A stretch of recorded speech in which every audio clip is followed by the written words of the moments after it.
បងជាអ្នកក្រតែត្រដោស្មោះទ្របធនសាក់យូគឺបងគ្មានទេបេះដូងស្មោះមួយហ៊ានថាមិនដែលគិតប្រាលួចលាក់ពីបីតែព្រមលិខិត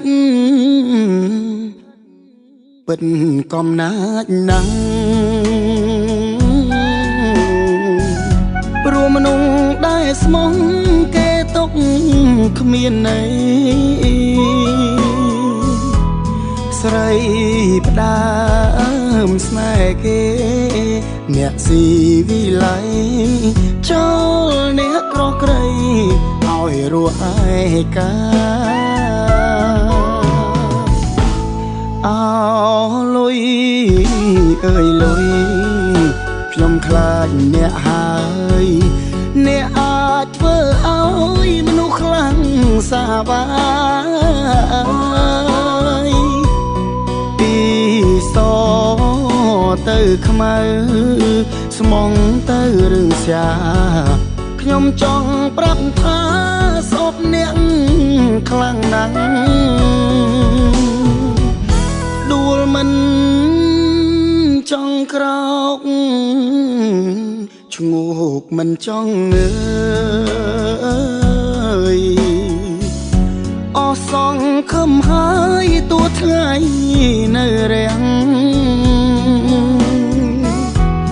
អ្នកក្រដូចបងរស់មួយក្រពេងទោះបីខំស្មង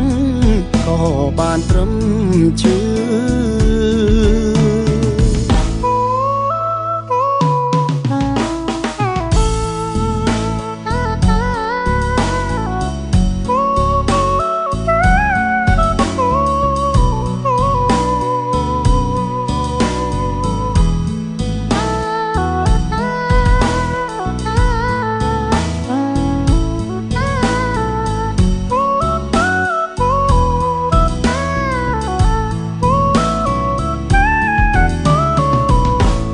អោ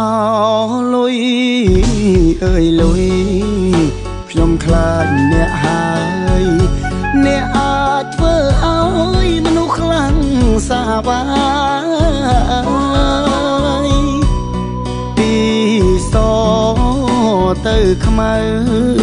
ស្មងទៅរឿងសាខ្ញុំចង់ប្រាប់ថាស្អប់អ្នកខ្លាំងណាស់ដួលមិនចង់ក្រោកឈ្ងោកមិនចង់ងើ